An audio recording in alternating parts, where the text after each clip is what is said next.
સંગમ ઋષિ તેનું મંદિર જો અહીંયા રહી શકે છે. અહીંયા પાણીની વ્યવસ્થા કરી. સિદ્ધેશ્વર મહાદેવ અને આ કુંડને વરાહ કુંડ પણ કહેવાય.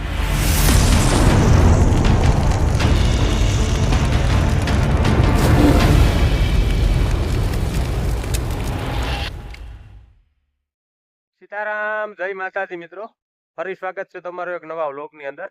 અને આજે આપણે આવી ગયા છે અહીંયા પાટા જ્યાં મધુવંતી નદી જાય છે ત્યાં, અને ત્યાં સુંદર મજાના મંદિરો આવેલા છે. તો ત્યાંની આપણે આજ મુલાકાત લેવાની છે. અને મારી સાથે છે આપણો મિત્ર દિલીપભાઈ. તો તે પણ યુટ્યુબ ચેનલ ચલાવે છે, તો તેને પણ સપોર્ટ કરજો. તેની પણ લિંક હું ડિસ્ક્રિપ્શનની અંદર આપી દઈશ.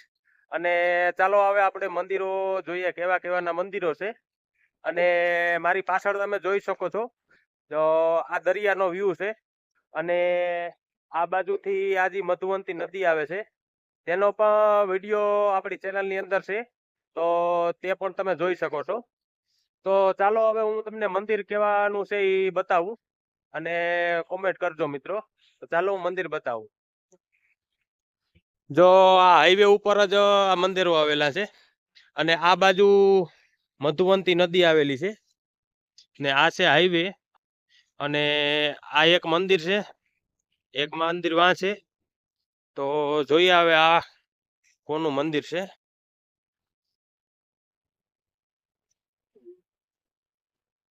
આ છે સંગમ ઋષિ તેનું મંદિર છે. તો જોઈએ આપણે અંદરથી.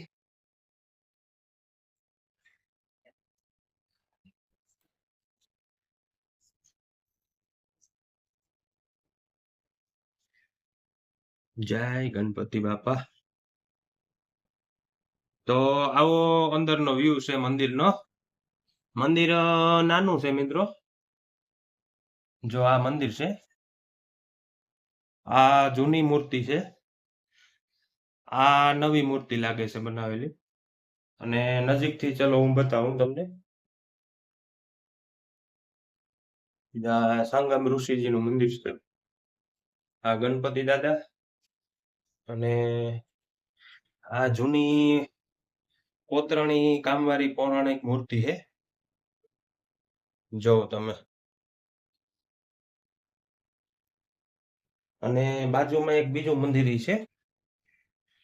તો ચાલો મિત્રો, અહીંના દર્શન કરી લીધા. હવે આપણે બાજુમાં મંદિર છે ત્યાં જઈએ.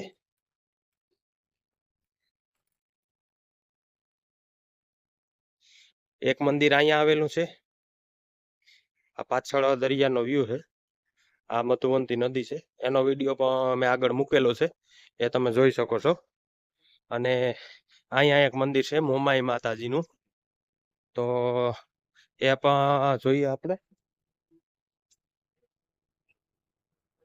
જય મોમાઈમાં.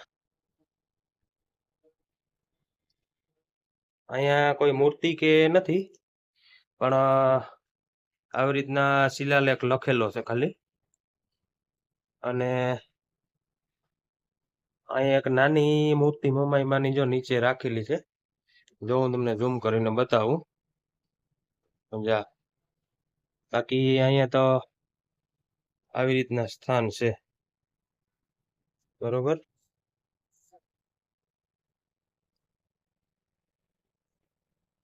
અને આ મહાદેવનું મંદિર છે. હાલો હવે આપણે ત્યાં જઈએ.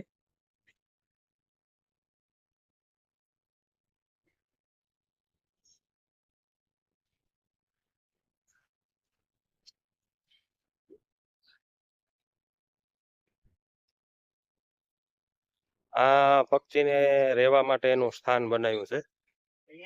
જો આ ઝૂમ કરીને બતાવું. અહીંયા બધા પક્ષી જો અહીંયા રહી શકે છે. અહીંયા પાણીની વ્યવસ્થા કરી છે, અને ચણની વ્યવસ્થા પણ આમાં કરી છે. અને અહીંયા લેડીઝ અને જેન્ટ્સ માટે ટોયલેટ પણ આપેલા છે. અને આ ઉપર છે એ હાઈવે જાય છે, એટલે પીવાનું પાણી પણ ત્યાં આપેલી છે. અને આ છે હાઈવે ઉપરથી નીચે ઉતરીને આવવાના અહીંયા પગથિયા પણ આપેલા છે. ના મહાદેવનું સ્થાન છે, ત્યાં જઈએ આપણે.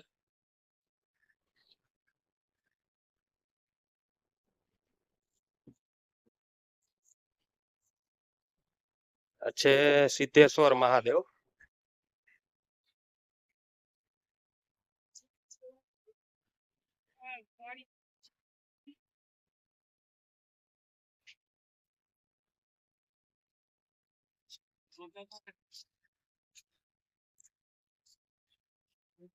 પર્યટકો પણ દર્શન માટે ઘણા આવેલા છે, વાં તમે જોઈ શકો છો. અને આ ભાઈ પણ પર્યટક છે, તે પણ દર્શન માટે આવ્યા છે. જય સિદ્ધેશ્વર મહાદેવ. તો ચાલો મહાદેવના દર્શન કરી લઈએ.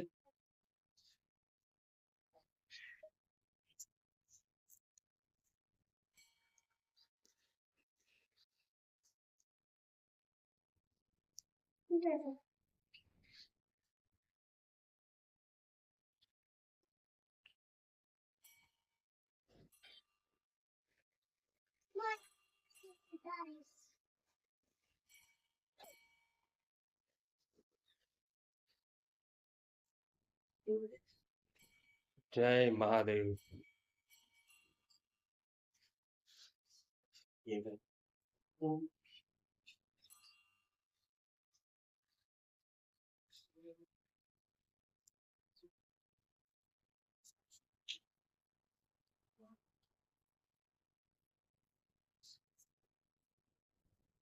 અને મંદિરની પાછળ મિત્રો અહીંયા કુંડ બનાવેલો છે, જો તમે જોઈ શકો છો. આ એક નાનો કુંડ છે, અને આ કુંડને વરાહ કુંડ પણ કહેવાય છે. જો આ સામે લખેલું છે. અહીંયા હાથ પગ ધોવાની મનાઈ છે. અને તો આ કુંડના પણ તમે દર્શન કરો મિત્રો.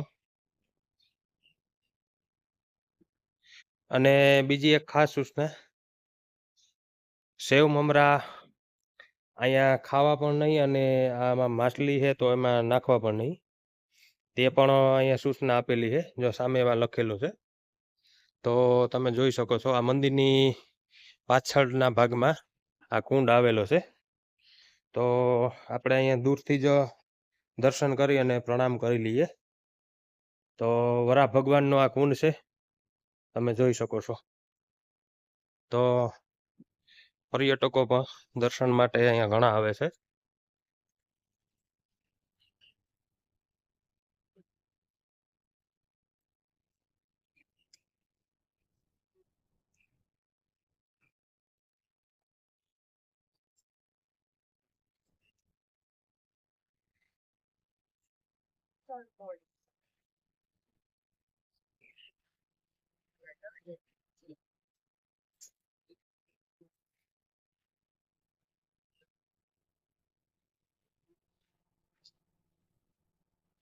અને આ સુંદર મજાના જાળવાની વ્યવસ્થા અહીં કરેલી છે.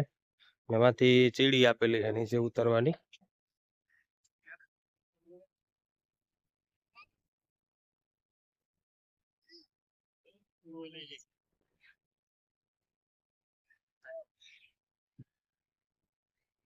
આ છે આખો મંદિરની ઉપરનો વ્યૂ. આપણે આ મંદિર જોયું, પછી આ મંદિર જોયું, અને આખો વ્યૂ તમને બતાવી દઉં, પછી આપણે વિડીયોને સમાપ્ત કરીએ. જો આ બધો વ્યૂ છે એ આ દરિયાકાંઠે જે મંદિર આવેલું છે તેનો વ્યૂ છે. તો ચાલો મિત્રો, હવે આપણે વ્લોગ અહીંયા સમાપ્ત કરીએ, કેમ કે પછી વ્લોગ બહુ મોટો બની જશે.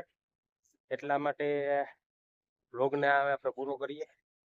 તો કોમેન્ટ કરજો મિત્રો, આજનો આ વ્લોગ કેવો લાગ્યો.